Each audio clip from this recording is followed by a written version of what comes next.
Hi, welcome to this game review.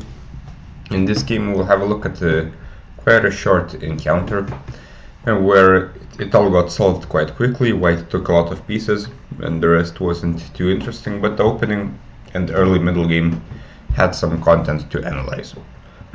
So it started as London system, and against these bishop f5 systems I think the only way to try to play for an advantage for white is to push c4 eventually, because you cannot play in the normal London system because well, his bishop is on f5, so this will get exchanged, so he will not really get any real attack.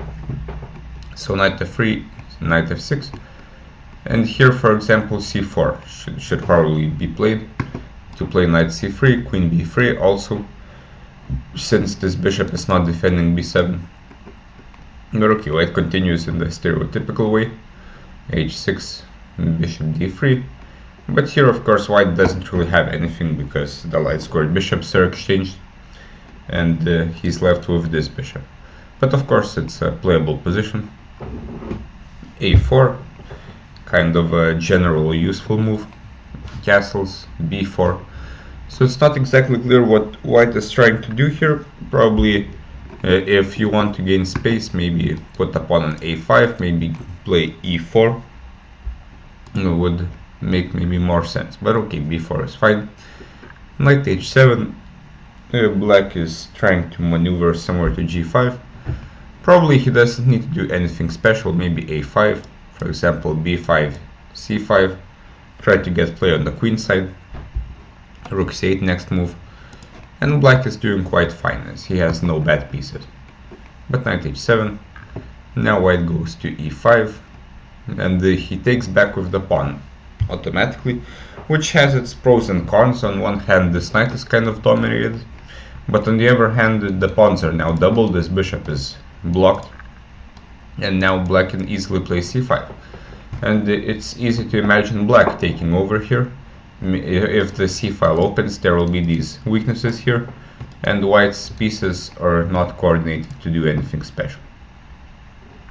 So bishop g5 instead. Not sure what the point of this is, but black shouldn't really want to exchange here, because then this knight will completely be dominated, and also the structure will have improved for white. And also this bishop is just completely useless, so there's no point in trading it. c5 was a better move.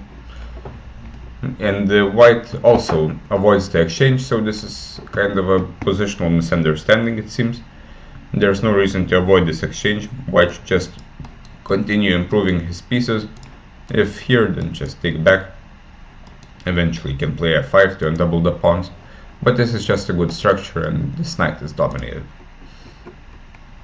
Instead, white drops back with his bad bishop, c6, knight f3, and white brings in more pieces, though it's not clear why rook ad1 is played, as this pawn is completely defended.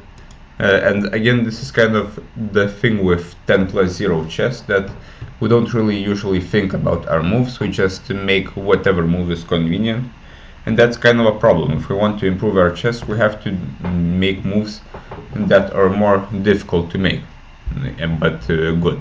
For example, here white should get a plan, for example b5, and play rook b1 maybe, to play b5. But we have to play with purpose. This 10+0 chess doesn't really inspire playing with purpose. Now f6, and black kind of weakening his position. a5 was a nice move, just weakening the overextended pawns.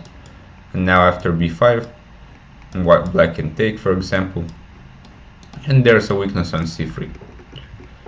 But after f6, e4, now white is opening up the position a little bit, and this king is a little bit weak. f5, but this just weakens the position too much. White takes. Black has to take back with the pawn, but after this, knight d4, white is just completely winning because of this fork, and this pawn is very important for black. After this pawn is gone, white will have a 4-on-2 majority.